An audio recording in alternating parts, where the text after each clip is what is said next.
Shalom y bienvenidos a Vía Hafta Yisrael, una frase hebrea que significa amarás a Israel. Esperamos que se queden con nosotros, ya que nuestro maestro, el Dr. Baruch, nos compartirá una enseñanza expositiva de la Biblia. El Dr. Baruch es profesor titular del Instituto Sera Abraham, con sede en Israel. Aunque todos los cursos en el instituto se imparten en hebreo, el Dr. Baruch se complace en compartir esta enseñanza en inglés con doblaje al español. Para más información, visítenos en amarasaisrael.org o descargue nuestra aplicación móvil Mi Estudio Bíblico. Aquí está Baruch y la lección de hoy. Debido a que existe una creación, sabemos que hay un creador. De igual forma, ya que Dios promete la redención, sabemos que hay un redentor. La palabra redentor es muy importante en el judaísmo y es también muy prominente en las Escrituras. De hecho, el concepto de redención comienza en el libro de Génesis y se extiende por todas las Escrituras hasta el final, en el libro de Apocalipsis. Todos estamos familiarizados con el término hebreo Mashiach, de donde obtenemos el término en español Mesías, y de la palabra griega Christos se origina el término Cristo en español. Estas dos palabras, Mesías y Cristo, son sinónimos. Es solo que provienen de dos idiomas diferentes, pero en español significan lo mismo: el ungido. El término ungido se refiere a alguien que ha sido ungido para ser rey. El Mesías es el rey, pero también es el redentor. Y sin su obra de redención, el reino no podría establecerse. Hace algunas semanas comenzamos nuestro estudio del capítulo 44 del libro de Isaías.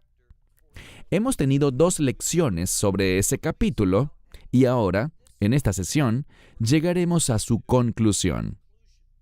Y en esta última parte del capítulo 44 de Isaías, vemos un énfasis en los términos redentor y redención. Sobre el término bíblico redención, tenemos 2 aspectos.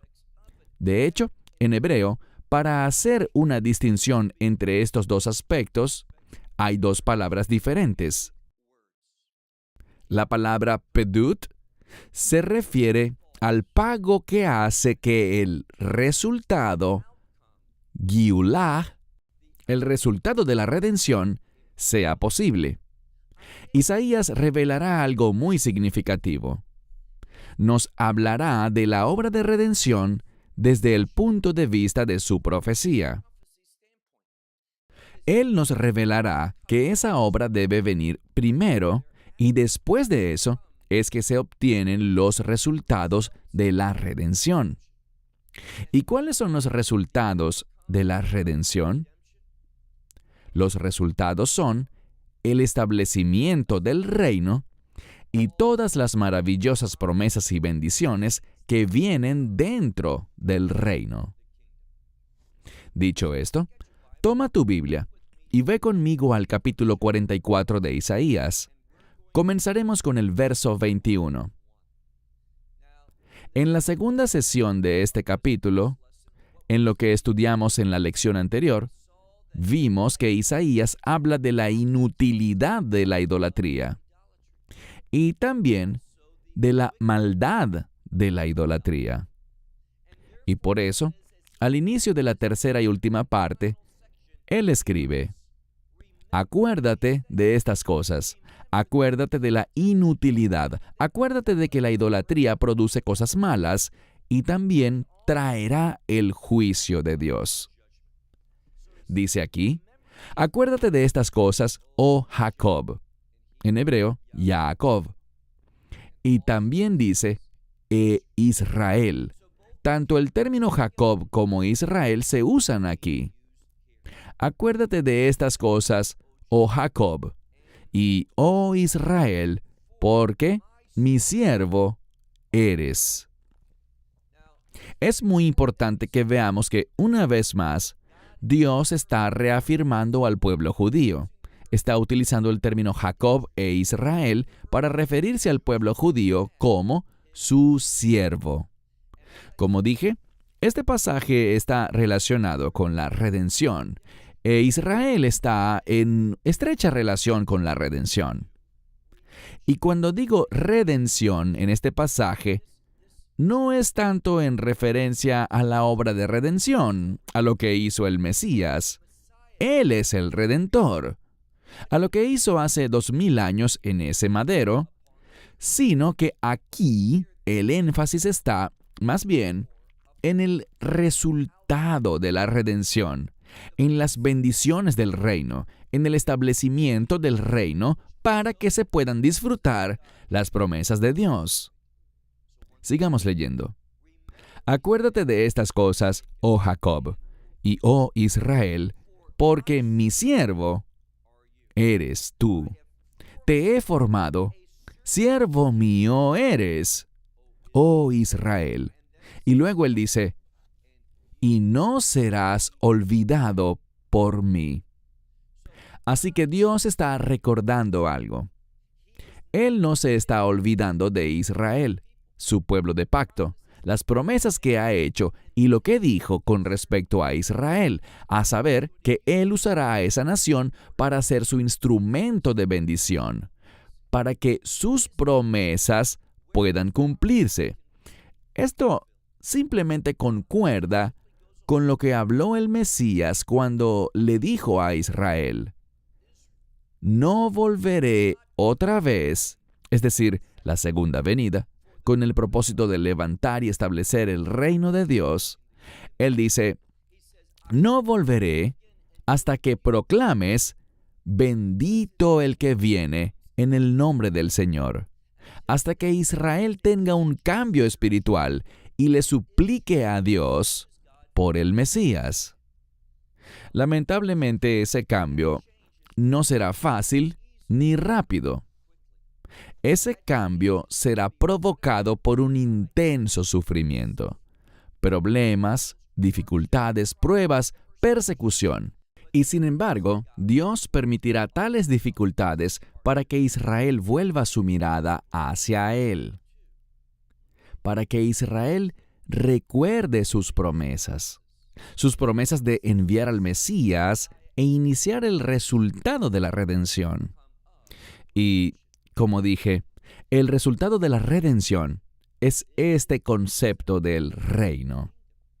Hay una estrecha relación entre el resultado de la redención y el establecimiento del reino de Dios. La obra de la redención, que es una palabra hebrea completamente diferente para redención, se refiere a lo que el Mesías hizo sobre ese madero, donde entregó su vida, derramó su sangre. Esto es lo que se conoce como pedut. Pero el resultado de esa obra, el establecimiento del reino de Dios y la realización de las promesas y el poder tener acceso a la bendición de Dios, es Giulah, es decir, el resultado de la redención, el cumplimiento de la obra de Dios. Dice aquí al final del verso 21, no serás olvidado por mí. Dios se acordará de Israel y de lo que dijo sobre ellos, y como Él es fiel, lo llevará a cabo. Pasemos ahora al verso 22. Aquí hay noticias maravillosas. Aunque el énfasis en este pasaje es el establecimiento del reino por parte de Dios, Él le recordará al pueblo acerca de su obra de redención. Por eso dice en el verso 22, yo he borrado, está en pasado. Isaías vivió hace unos 2800 años y, por tanto, la obra del Mesías estaba en el futuro. Pero ahora Isaías está revelando algo. Él está revelando que la pedut, la obra de redención, será llevada a cabo. Y luego pasará un tiempo significativo entre la obra de redención y el resultado de la redención. Y esto que dice aquí es relevante para nuestros días a medida que nos acercamos al final de los tiempos y el resultado de la redención se hace realidad. Dice, he borrado como nube tus transgresiones. ¿Por qué dice nube? Porque las nubes se disipan. Miramos hacia arriba, las vemos allí, y luego al día siguiente no están. También incluso ante nuestros ojos, ellas se disipan, cambian, desaparecen. Entonces, esto quiere decir que, así como una nube desaparece y se disipa en el aire, así ocurrirá con sus transgresiones. Y luego usa otra palabra que también significa nube. Y dice, como nube, y también se refiere a algo que desaparece. También así tus pecados. Entonces el gran mensaje aquí es que la obra de redención está hecha. Tus transgresiones, tus pecados, te son perdonados. Ya no están delante de mí. La obra de redención los ha borrado, ha hecho que dejen de existir. Y debido a eso, Israel pasa a estar en una posición. Leamos al final del verso 22. Allí dice, vuelve a mí. ¿Por qué? Porque yo te he redimido. Así que Dios ha hecho la obra de redención a través de su Hijo unigénito, el Mesías. Y gracias a esa obra de redención, vemos algo. Los pecados y las transgresiones de Israel, y no solo de Israel, sino de toda la humanidad, han sido perdonados. Por lo tanto, eso hace posible para las personas, y aunque le está hablando principalmente a Israel aquí, Dios no hace acepción de personas. Esta misma promesa está disponible primero para Israel, pero tiene implicaciones para toda la humanidad. Toda la humanidad está invitada a recibir la redención de Dios. Por eso, Él le dice a Israel, vuelve a mí, porque yo te he redimido. De manera que, como ya hemos dicho, la obra de redención, lo que hizo el Mesías en ese madero, en la cruz, hace casi 2000 años, ha sido consumado. La obra está completa, pero sigue faltando que Israel, en la medida en que Dios así lo quiere, vuelva a la fe en Él. Eso aún no ha sucedido en la medida en que lo hará en los últimos días. Pasemos ahora al verso 23. Debido a la obra del Mesías, porque Él es el Redentor y llevó a cabo a la perfección lo que Dios le ordenó que hiciera, entregó su vida, derramó su sangre. La redención entonces ya está disponible. Por eso dice el verso 23, alégrense, oh cielos. Y veremos dos palabras diferentes para alegrarse, y ambas tienen como significado alegrarse de una manera muy demostrativa, como cuando uno grita de alegría para dar a conocer su felicidad. Dice aquí que por haberse hecho esta redención, Dios te ha redimido, oh Israel. Él dice, oh cielos, griten de alegría, porque el Señor lo ha hecho. Y la implicación es que Él ha hecho esta obra de redención. Y luego encontramos una palabra diferente, pero muy similar a alegrarse, demostrar esa alegría públicamente, de manera emotiva y sonora. Él dice, alégrense, oh profundidades de la tierra. Estallen o prorrumpan. Esta es otra palabra. Prorrumpan, oh montañas. Y luego vuelve a usar una palabra que ya apareció antes en este verso, donde dice, griten, oh bosques, y todo árbol en ellos. ¿Por qué? Aquí vemos que él vuelve a decir, porque el Señor ha redimido. Y el mensaje es que Él ha redimido a Jacob. Y gracias a esta obra de redención que Dios ha hecho con Jacob, habrá una transformación. Porque al final vemos que Jacob fue transformado. Recibió un nuevo nombre, Israel. Dice aquí, porque el Señor ha redimido a Jacob, y debido a eso, dice que en Israel Dios será glorificado. Así que en Israel Él será, y la implicación es que Dios será glorificado. Aprendamos un principio importante. La redención permite que aquel que ha sido redimido glorifique a Dios. Si no reconoces esta redención al recibirla, y no identificas quién es el Redentor, quién es el Mesías, el Cristo, si no lo identificas, si no reconoces su obra, ni recibes su obra por fe, no puedes glorificar a Dios. Él no puede ser adorado por ti. La redención es un requisito previo para una adoración piadosa, una adoración que agrade a Dios. Como vimos, Él ha redimido a Jacob, y por eso, en Israel, Dios será glorificado. Pasemos ahora al verso 24. Así dijo, y de nuevo está en pasado, lo que significa que es una promesa. Se trata de algo que, si bien aún no había sucedido para el tiempo en el que vivió Isaías, podrías dar por sentado que Dios lo hará, porque Él lo ha prometido. Así dijo el Señor. ¿Y quién es el Señor? Tu Redentor. Comencé esta lección diciéndoles que hay una estrecha relación entre el Redentor y el Mesías. Cualquier erudito bíblico, cualquier rabino te dirá que el Redentor y el Mesías son, de hecho, uno solo. Estamos hablando de la misma persona. El Mesías es el Redentor y el Redentor es el Mesías. Pero aquí vemos algo. Vemos que el Señor es tu Redentor. Y esto apunta de manera muy clara a la divinidad del Mesías.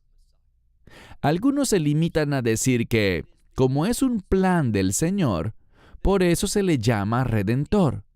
Pero es muy importante que veamos esa unión, que Dios y el Mesías son uno, lo que indica nuevamente su divinidad, que Él es el ungido, el Mesías, el Cristo, el que hace la obra de redención. Sigamos leyendo el verso 24. Así dijo el Señor tu Redentor, el que te ha formado en el vientre. Yo, es decir, yo soy Él, el Señor. Y luego dice, el Señor lo hace todo. Y la implicación es que Él hace todo esto. Y veamos otro asunto importante. Siempre tenemos que mirar la estructura gramatical. Y aquí, si miramos un poco antes en el texto, vemos, por ejemplo, que en el verso 22, o mejor dicho, en el verso 23 dice, griten de alegría, oh cielos, porque el Señor ha hecho. Está en pasado. Pero aquí, en el verso 24, dice, el Señor lo hace. Está en un tiempo diferente. Y por el hecho de estar en este tiempo, en el verso 24, hace un énfasis en esto, acentúa el mensaje. Eso eleva de manera significativa la importancia de lo que se dice. Volvamos entonces al verso 24. Así dijo el Señor, tu Redentor, el que te ha formado en el vientre, o desde el vientre, yo, es decir, yo soy el Señor, y es el Señor quien hace todas estas cosas, todo esto. Y luego hay una referencia a la creación. Él despliega los cielos por sí mismo y extiende o le da altura a la tierra por sí mismo. Es decir, Él lo hace solo. ¿Por qué se menciona la creación aquí? Por una razón muy sencilla. Cuando hablamos del establecimiento del reino de Dios, ese es el resultado que posibilita la obra de redención. Y lo que hacen las Escrituras, especialmente los libros de los profetas, es indicarnos que el establecimiento del reino es como una segunda creación. Entonces, de la misma manera que Dios pudo crear el mundo, y hay testimonio de eso, Vivimos en este mundo, experimentamos su creación y hemos sido creados por Él. Así que podemos estar seguros de que su creación existe. Por tanto, Él usa este término y la descripción de la creación al hablar de la redención para confirmarnos que, así como Él pudo crear los cielos y la tierra por primera vez, Él creará un nuevo cielo, una nueva tierra, una nueva realidad, una realidad de reino. Y eso es posible gracias a su obra de redención. Es por eso que en el verso 24, Él se identifica como tu Redentor y también como el Creador. Él hace esto por sí mismo, dice, todo proviene de mí, no hay otra fuente. Verso 25. Siempre que Dios hace lo que es bueno, habrá oponentes, habrá oposición. Sabemos que Dios tiene un enemigo, y una de las principales herramientas del enemigo es el engaño, la falsedad o simplemente el concepto de la mentira. Satanás es un mentiroso. Todos conocemos el pasaje que dice que Él es el padre de toda mentira. Y aquí veremos que Dios, Él va a derrotar, a destruir cualquier concepto de falsedad. Mira el verso 25. Viene hablando de que el Señor es el que hace, dice, Él anula las señales. Y las personas a las que se refiere aquí aparecen en muchas traducciones modernas como falsos profetas. Y ciertamente está relacionado con falsos profetas, pero la palabra que vemos aquí significa aquellos que hablan cosas vacías o vanas. No necesariamente tienen que ser profetas o llamarse a sí mismos profetas, sino que son individuos que dicen cosas, prometen cosas y brindan conocimiento, según ellos. Pero todo esto Dios lo frustrará. Él lo anulará. Él vaciará todas esas palabras engañosas, esos individuos que hablan falsedad. Y luego usa una segunda palabra. Es la palabra cosmín, que en hebreo moderno significa mago o hechicero. Y se refiere a aquellos que hacen cosas sobrenaturales, pero esas cosas sobrenaturales están todas arraigadas en el mal, todas son falsas. Y por eso Él dice que tomará a estos hechiceros, a estos magos, en un sentido espiritual, a estos que hacen encantamientos, y dice aquí que los hará enloquecer. ¿Qué significa eso? Significa que van a quedar ante los demás como mentalmente enfermos. Dios pondrá de manifiesto que lo que ellos han dicho es una locura, es algo ridículo. No hay verdad en eso. Dios los descompondrá. Él anulará las palabras de esos falsos profetas, esos hechiceros, esos que dicen ser sobrenaturales. Él demostrará que son personas que en realidad están locas. Y dice que hará volver atrás a los sabios. Estos son aquellos que se presentan a sí mismos como sabios en este mundo. Y dice que hará retroceder la sabiduría de ellos, la pondrá detrás de ellos. Es decir, que es algo sin importancia. Y demostrará que sus conocimientos son necedad. Todos estos individuos que sirven al enemigo, que dicen falsedades y prometen grandes cosas, que se identifican como profetas, como hechiceros, Dios mostrará que sus palabras son vacías, que están locos y creen en lo que ellos dicen es una locura. Esto es lo que Dios hará. Él va a juzgarlos y a demostrar que no tienen autoridad, no tienen nada que ver con la verdad. Verso 26. Contrario a lo que venía diciendo en el verso 25, sobre demostrar que sus palabras son vanas y provienen de la locura, dice aquí mekim. Es una palabra que significa establecer. Él establecerá la palabra de su siervo. Cuando dice la palabra de su siervo, se refiere al mensaje que Dios le dio a Israel para el mundo. ¿Y de qué está hablando aquí?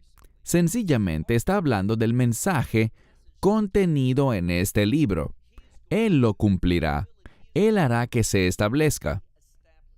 Así que este libro vino de Israel. Vemos que todos los autores, y sé que alguien puede decir, espera un momento, me enseñaron que Lucas era un gentil. No hay nada que lo compruebe. Y en verdad, no importa si los autores son judíos o gentiles. Si Dios los eligió, con eso me basta. Pero vemos que las Escrituras dicen que la revelación de Dios fue dada a Israel.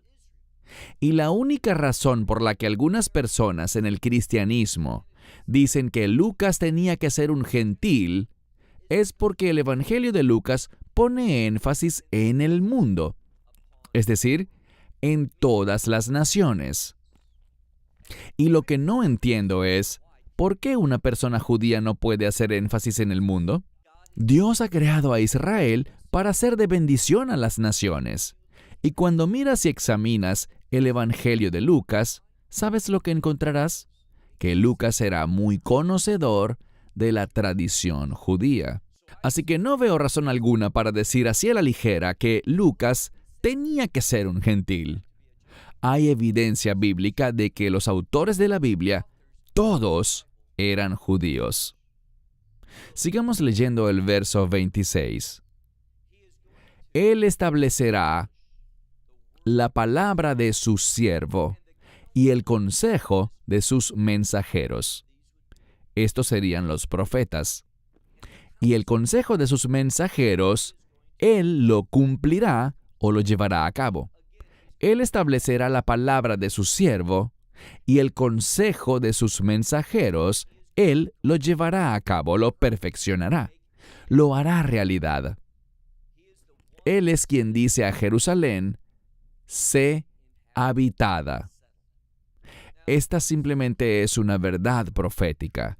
El pueblo judío irá y se reubicará en Jerusalén.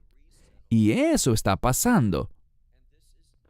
En la semana en que esto fue grabado, estuve en Jerusalén, y como ha sido el caso durante décadas, hay muchas obras de construcción en Jerusalén. Se construyen altos edificios residenciales, uno tras otro. Los bienes raíces están en auge, y han estado en auge en Jerusalén y en todo Israel desde el principio. Desde el restablecimiento de la nación de Israel, hace ya más de 70 años. Así que esta es una profecía. Él es quien dice que Jerusalén será habitada y las ciudades de Judá serán reedificadas. Y si vas a Judá, la parte sur de Israel, alrededor de Jerusalén y más al sur, encontrarás que, al igual que en el norte, hay muchas obras de construcción en marcha. Al pasar por proyectos de desarrollo, puedes ver estas grúas enormes que mueven materiales y aceleran la construcción de altos edificios. Y si vas a Estados Unidos, es posible que veas una o dos de estas grúas en un mismo proyecto de construcción. Pero cuando pasamos por Guedera, había 19 grúas en una sola obra. Yo no soy contratista, pero tengo un amigo que sí lo es. Fue contratista desde los 20 años y ahora tiene 80 años. Y le hice una pregunta hace varios años. Cuando él visitó Israel en uno de nuestros tours, le sorprendió la cantidad de grúas por cada obra de construcción. Y le pregunté, ¿por qué te llama tanto la atención? ¿Por qué crees que hay tantas grúas en proporción a lo que ves normalmente en Estados Unidos y en otros lugares? Él dijo, solo hay una razón para tener tantas grúas en cada obra de construcción. Dije, ¿cuál es? Él respondió, para construir más rápido. Y esto es justo lo que vemos. Los edificios son erigidos y tan pronto como los terminan. De hecho, incluso antes de estar terminados, ya hay gente que vive en el edificio. Nos mudamos a este edificio que tiene muchos pisos antes de que lo terminaran. Todavía estaban dando los toques finales, pero en Israel, si tu apartamento está listo, puedes mudarte. Las construcciones van muy rápido, justo como lo dice aquí. Leemos: las ciudades de Judá serán reedificadas y los lugares desolados. Esta palabra significa las ruinas de aquellas ciudades que fueron destruidas por el enemigo. Él dice algo. Él dice, las restableceré. Literalmente dice, las levantaré de nuevo. Es una palabra que se relaciona con un tipo de resurrección. Entonces, lo que Dios está prometiendo aquí es que estos lugares que el enemigo destruyó, eso que fue parte del juicio de Dios, Dios ha dicho, suficiente. Ya los pecados han sido perdonados y por tanto estoy trayendo al pueblo de vuelta a la tierra. Y voy a edificar esta tierra. E incluso estos lugares que fueron destruidos serán resucitados. Y por cierto, eso está sucediendo. No me sorprende ver que eso esté pasando porque Dios dijo que eso ocurriría hace 2800 años, incluso antes de que fuera destruida por los romanos. Pero esto es lo que es difícil de entender. ¿Por qué razón hay tantos supuestos eruditos bíblicos que tienen una teología de reemplazo, que piensan que Dios ha terminado con la tierra de Israel, que Jerusalén quedó en el pasado y no tiene futuro, que no hay reino milenial, que Dios no enviará al Mesías de regreso para establecer una vez más a Jerusalén como sede de su reino? Solo hablan del cielo una y otra vez. El problema es que escucho hablar a mucha gente. De hecho, y mencioné esto hace algún tiempo, hay un maestro bíblico muy conocido en el área de San Diego, en San Diego, California, y dio una serie de mensajes llamados el cielo, nuestra morada eterna. No, el cielo no es eterno. La Biblia dice que habrá un cielo nuevo y una tierra nueva. Y ese nuevo cielo y esa nueva tierra son llamados por este maravilloso nombre, la Nueva Jerusalén. Así que la Jerusalén de hoy, para el reino milenial, tendrá importancia. Dios está trayendo al pueblo de regreso a la tierra que, como Él dijo, la está edificando. Ciudades que fueron destruidas hace 2000 años están siendo resucitadas. Todo lo que vemos aquí se está cumpliendo en nuestros días. Pasemos ahora al verso 27. Dice aquí, el que le dice a las profundidades. Esta agua o esta palabra profundidades tiene que ver con aguas profundas, con algo que es increíblemente profundo. ¿Y qué dice Dios? Dios simplemente le dice a las aguas profundas, séquense, vuélvanse. Y usa una palabra que significa árido, es decir, muy seco. Y también le dice a los ríos, aquí usa una palabra diferente, pero lo que significa es lo mismo, séquense. Así que Dios producirá un cambio y sabemos algo. Sabemos, por ejemplo, que en la Nueva Jerusalén no habrá mares. Así que esta declaración sobre aguas profundas y ríos que se secan es una referencia a un reino venidero, la Nueva Jerusalén, el estado final del reino de Dios. Solo nos falta un verso para terminar, verso 28. Esto se volverá más significativo en la próxima lección, cuando entremos en el capítulo 45. Pero Él dice, el que dice, ¿y quién está hablando? Dios. Dios habla y cuando Dios habla, eso se cumple, se lleva a cabo. Entonces, la soberanía de Dios le dirá a Koresh. Koresh es Ciro, y él llama aquí a Ciro, mi pastor. Ciro responderá a las instrucciones de Dios, y él proporcionará, él va a liderar algo. ¿Y de qué se trata? El regreso de los exiliados a Judá. Pero no es que los liderará personalmente, sino que Él dará la proclamación, Él les dará la oportunidad, el decreto gubernamental de ese imperio. Dice, el que dice a Joresh, o Ciro, mi pastor, todo mi deleite, Él cumplirá. Él lo llevará a cabo. Y eso es lo que hizo Ciro. Emitió un edicto y ese edicto se cumplió. Eventualmente Jerusalén fue reconstruida, después de haber sido repoblada por los exiliados que regresaban a Jerusalén, quienes también construyeron el templo. Entonces, mi deleite, lo que Dios deseaba, Ciro emitió un edicto y eso se hizo. Y luego leemos, y al decir a Jerusalén, que se menciona otra vez, sea edificada. Y no solo edificar a Jerusalén, sino que también dice Vejejal, que es una referencia al templo, sobre todo al santuario, al lugar santísimo. Es una referencia a la presencia de Dios siendo restaurada en Jerusalén. Dice, y del templo los cimientos, sean puestos sus cimientos. Y, obviamente, la construcción del resto del templo sobre estos cimientos. Así que cuando miramos Isaías 44, vemos una promesa, vemos un consejo. No caigan en la idolatría, sino confíen en la verdad, la revelación profética de Dios.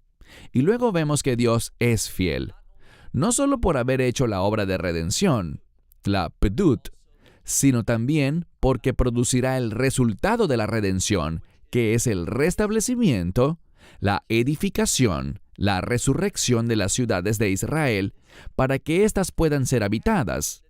Y, en última instancia, todo esto se está haciendo para que el templo pueda ser reconstruido, para volver a poner sus cimientos en su lugar, para que Dios pueda ser adorado en Jerusalén, en Judá, en su nación. Y todo esto da testimonio de su fidelidad.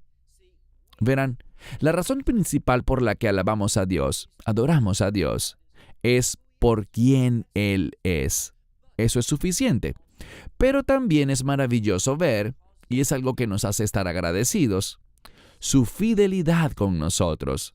Y podemos anticipar su fidelidad con nosotros porque los profetas así lo revelaron. Cuando entendemos la verdad profética, podemos entender mejor la obra de Dios, cómo Dios manifestará su fidelidad, y su fidelidad también nos lleva a adorarlo para agradecerle, y a entender lo que Él hará, lo que Él hizo, lo que Él hace, y lo que hará en el futuro para que todas sus promesas, todas sus bendiciones se conviertan en realidad para nosotros en su plenitud cuando entremos en el reino. Bueno, cierro con esto. Shalom desde Israel. Esperamos que te hayas edificado con el mensaje de hoy y lo compartas con otros. Te invitamos a seguir nuestros estudios cada semana por este canal y por el portal de YouTube de Amarás a Israel. También puedes descargar nuestra aplicación móvil gratuita, Mi Estudio Bíblico. Finalmente, para obtener más información sobre nosotros, visita nuestra web amarasaisrael.org, donde encontrarás otras conferencias de Baruch en audio, video y texto. Hasta el próximo programa. Que el Señor te bendiga en Yeshua HaMashiach, Jesús el Mesías, mientras caminas con Él. Shalom desde Israel.